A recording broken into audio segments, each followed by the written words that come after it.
Halo Sobat Investor, jumpa lagi di channel Investor Jelata. Kali ini saya akan membahas saham UNTR ya, United Tractor nih.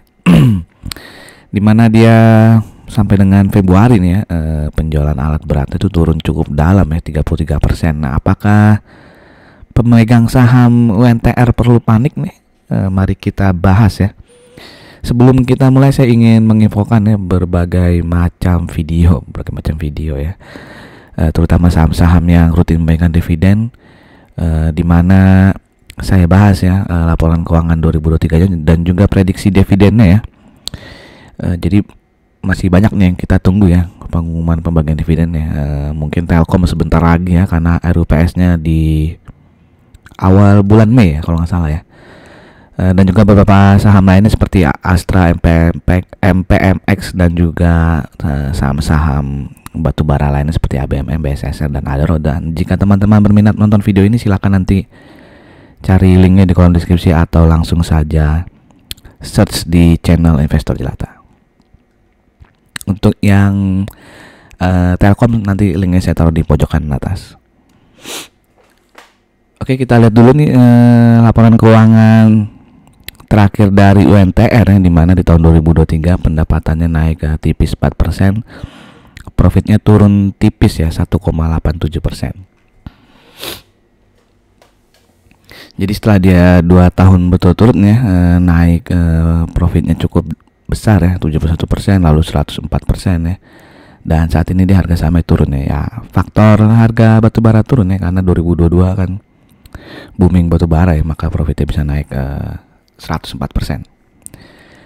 Nah, ini adalah data ya sampai dengan Februari ya 2024 versus 2 bulan pertama di tahun 2023, di mana bisa dilihat sini penjualan alat beratnya ya, Komatsu yang di tahun lalu berhasil menjual 1.232 unit ya sepanjang 2 bulan, dan di tahun ini turun ya menjadi hanya 825 unit, sehingga bisa dilihat ini turunnya secara persentase sebesar 33% ya, cukup besar ya.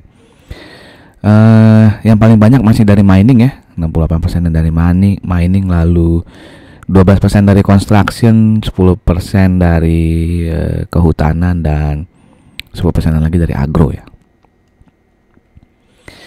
Nah, kalau kita lihat ya, jatuhnya itu paling banyak di Februari ya, karena di Januari masih lumayan 518 ya, walaupun kalau kita bandingkan dengan Januari 2023 ini penurunan juga ya, dari 686 menjadi 518.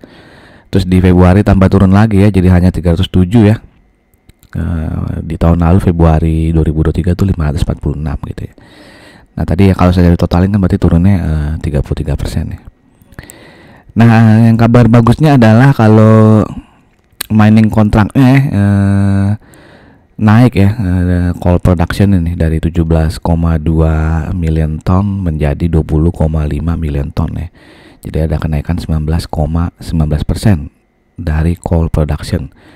Nah, dari penjualannya gimana ya? Nah, ini adalah monthly coal sales volume ya. 2 bulan di tahun 2024 tuh udah berhasil menjual ini ya 2,6 juta ton.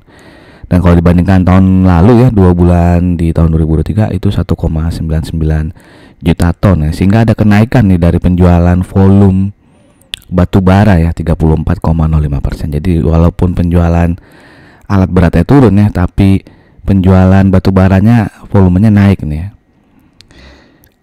Nah, bagaimana harganya ya? Kalau harganya bisa kita lihat di sini kan, berarti kalau sampai dengan kuartal 1 ya, ini kan Januari mulainya dari sini ya, Januari sampai dengan akhir Maret di sekitar sini ya.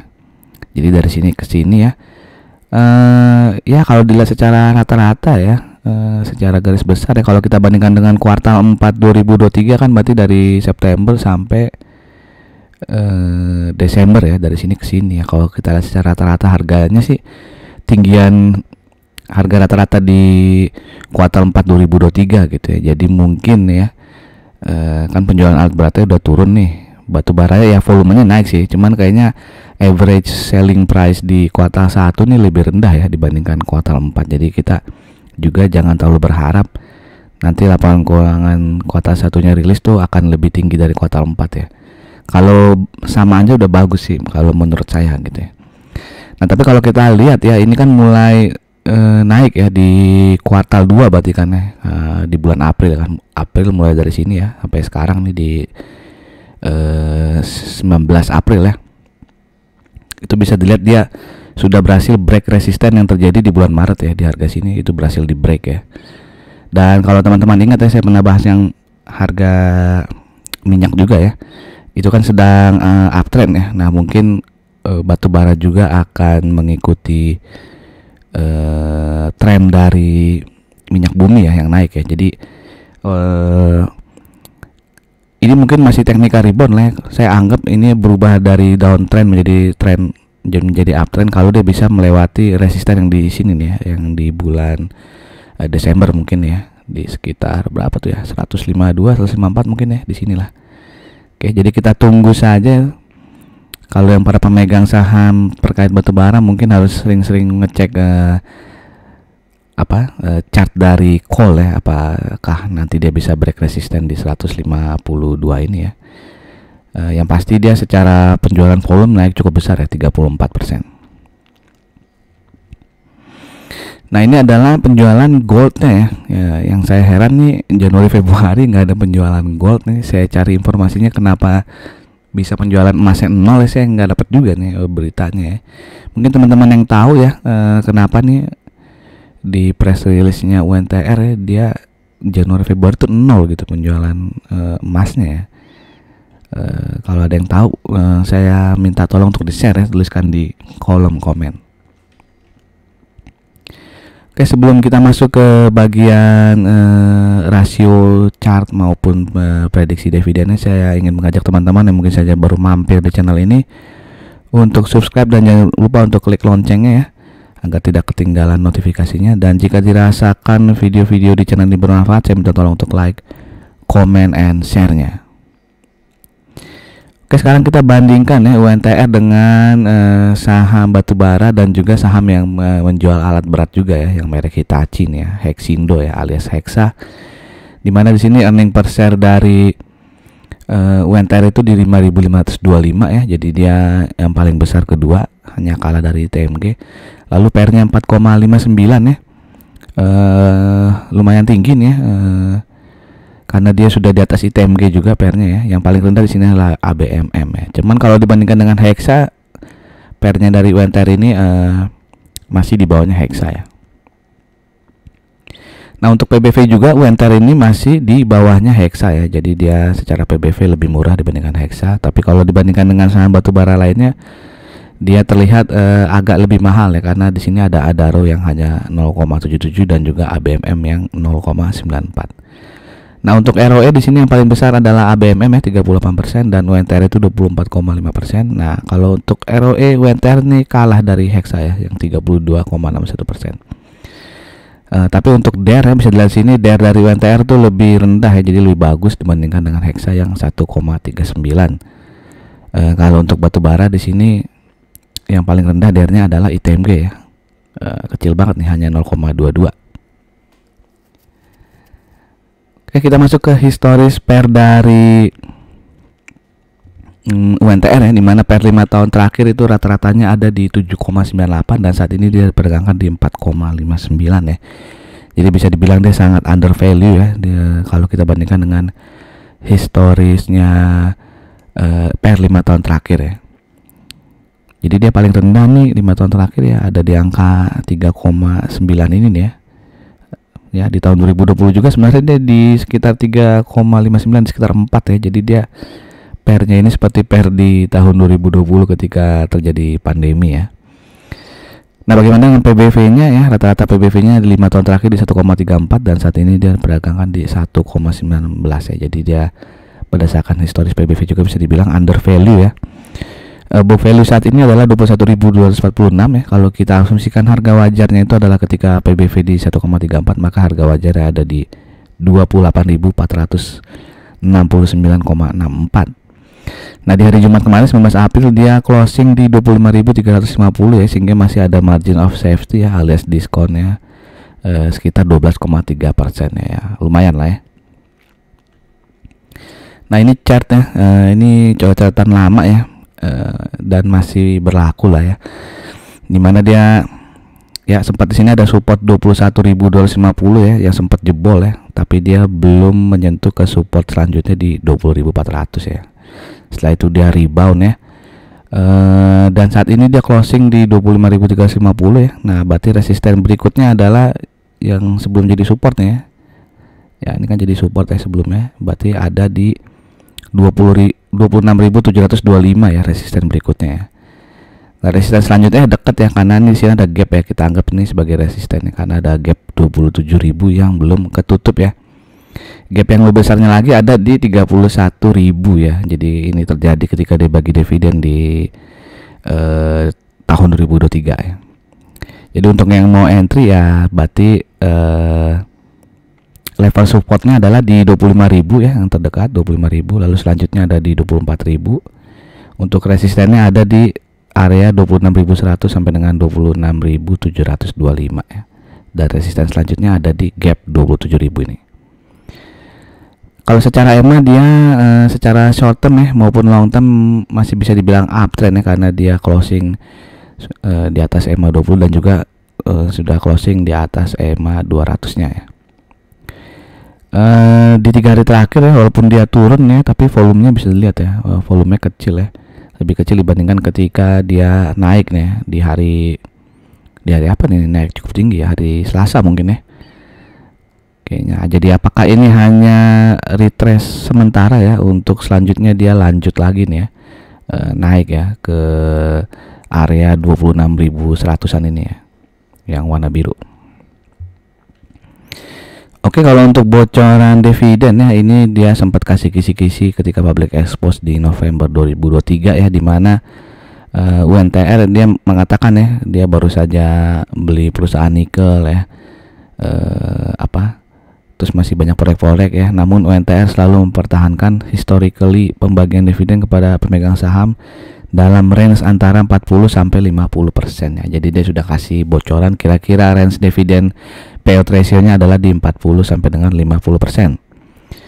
Nah, ini adalah earning per share dari UNTR ya, sepanjang 2023 itu sebesar Rp5.525. Dan UNTR sudah membagikan dividen interim ya di bulan Oktober ya, sebesar Rp701 ya. Dan dia biasanya akan bagi dividen interim di bulan April ya. 3 tahun terakhir dia selalu bagi dividen finalnya di bulan April ya, dividen final di bulan April. Nah, kalau dividen payout ratio-nya kita asumsikan 40%, maka potensi dividennya adalah 2.210,3 ya. Kita kurangin dengan dividen interim yang sudah dibagikan 701, maka potensi dividen finalnya sekitar 1.509,3 ya. Alias potensi dividen finalnya sekitar 5,95 ya, kalau kita pakai harga penutupan yang hari Jumat kemarin ya, 19 April ya, 25.350. Nah, kalau dividen payout ratio-nya 50% ya, karena kan dikasih bocoran tadi range-nya 40 sampai 50%, maka potensi dividen finalnya sekitar 2.061,87 ya, potensi dividen final. Potensi dividen yield-nya berarti sangat besar nih, 8,13. Jadi range dividennya sekitar 1.509 sampai dengan 2.061. Nah, bagaimana menurut teman-teman, apakah UNTR akan membagikan dividen payout ratio 40% atau 50% atau diantaranya ya? Yang pasti jangan terlalu berharap seperti tahun lalu yang dividen payout ratio-nya sangat wow ya, 123,3% ya, atau ya mungkin aja ada kejutan ya, tapi tadi di public expose dia udah ngasih kisi-kisi ya, kira-kira ya 40-50% lah dividen payout ratio-nya. Silahkan tuliskan pendapat teman-teman di kolom komen ya, apakah UNTR ini masih menarik ya, melihat di mana penjualan alat beratnya tadi turun cukup dalam ya, 33% ya, walaupun ditopang ya dengan penjualan batubara yang volumenya juga naik cukup besar ya, 34%. Atau teman-teman yakin itu Januari Februari penjualan alat berat turun ya, karena orang-orang masih wait and see ya, menunggu Pilpres ini selesai gitu ya, karena sampai sekarang juga kan masih sengketa di MK belum selesai ya. Kalau nggak salah entah Senin ya, 22 April pengumuman hasil sidang MK gitu ya. Nah, apakah teman-teman berpendapat seperti itu ya? Ya Januari Februari ya wajar aja turun karena nunggu hasil Pilpres ya. Ya mungkin aja ya. Jadi kita lihat aja nanti ya laporan kuartal satunya ya. Mungkin kuartal satunya sih penjualan alat beratnya masih turun sih ya, karena Maret mungkin masih turun ya. Nah, tapi kalau udah sampai, kalau ini udah diumumkan ya hasil Pilpres ya 22 April, terus nanti penjualan bulan berarti Mei Juninya masih turun, berarti ya emang ada terjadi kelesuan di sektor manufaktur ya. Ya biasanya kan kalau alat beratnya penjualannya turun berarti memang tidak ada ekspansi ya di sektor industri gitu ya. Makanya mereka tidak beli alat berat. Oke, silakan saya tunggu pendapat teman-teman ya tentang UNTR ya. Atau sudah ada teman-teman yang jual UNTR ya, pindah ke sektor lain, silakan juga tuliskan sharing teman-teman ya di kolom komen ya, agar bisa menjadi insight juga buat saya sekaligus penonton investor jata lainnya. Oke, sampai jumpa lagi di ini kelupaan ya. UNTR akan RUPS ya di tanggal 24 April ya. Jadi kemungkinan dia akan mengumumkan dividennya itu di 24 April ya. Mungkin salah satu agendanya. Karena kalau salah satu agendanya adalah pembagian laba ya, mau diapain ya laba di tahun 2003. Jadi sebentar lagi akan ada pengumuman dividen ya di minggu depan nih dari UNTR. Oke, demikian saja, semoga informasi ini bermanfaat. Sekali lagi jika dirasakan bermanfaat, saya minta tolong untuk like, comment, and share-nya. Sampai jumpa lagi di video-video berikutnya. Salam jelata.